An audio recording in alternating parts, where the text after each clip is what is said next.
Halo teman-teman, jumpa lagi bersama saya. Di video kali ini kita akan membahas mengenai pasar modal. Pasar modal itu sendiri merupakan pasar yang mempertemukan penjual dan pembeli sekuritas jangka panjang baik dalam bentuk hutang maupun modal sendiri. Sedangkan tempat terjadinya transaksi disebut bursa efek. Oleh karena itu, bursa efek merupakan arti pasar modal secara fisik. Dalam pasar modal itu sendiri ada beberapa faktor yang mempengaruhi. Yang pertama, faktor internal. Faktor internal meliputi 1. Pengumuman tentang pemasaran, produksi, penjualan seperti pengiklanan, rincian kontrak, perubahan harga, penarikan produk baru, laporan produksi, laporan keamanan produk, dan laporan penjualan. Kemudian yang kedua, pengumuman pendanaan seperti pengumuman yang berhutang dengan ekuitas dan hutang.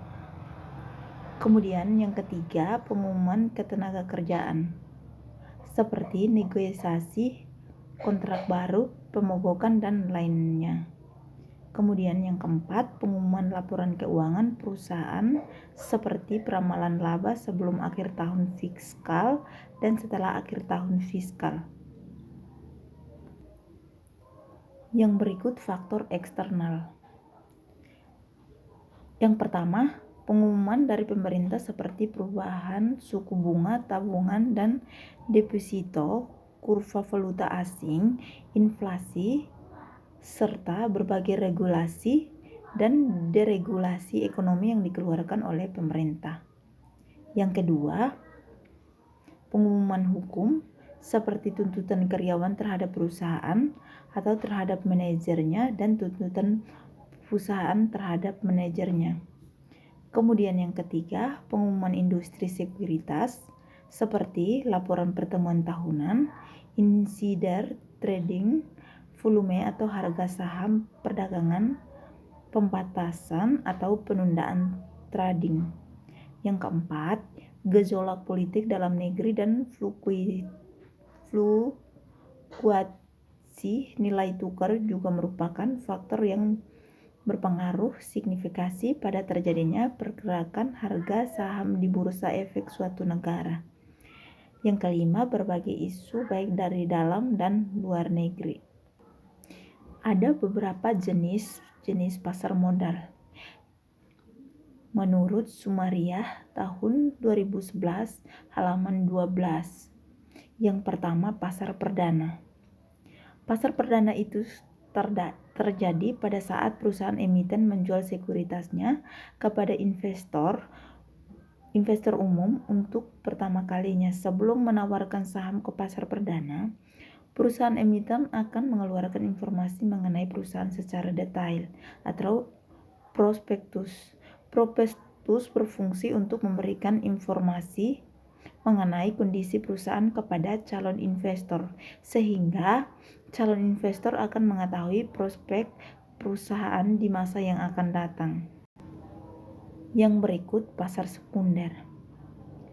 Setelah sekuritas emiten dijual di pasar perdana, selanjutnya sekuritas emiten tersebut bisa diperjualbelikan oleh dan antara investor di pasar sekunder.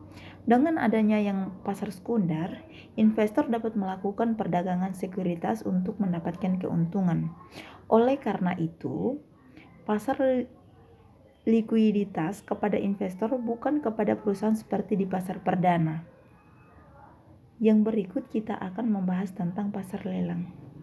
Pasar lelang itu sendiri merupakan pasar sekuritas yang melibatkan proses pelelangan pada sebuah lokasi fisik. Transaksi antara pembeli dan penjual menggunakan perantara broker yang mewakili masing-masing pihak pembeli atau penjual, sehingga investor tidak dapat melakukan transaksi secara langsung. Berikut kita akan membahas tentang pasar negosiasi.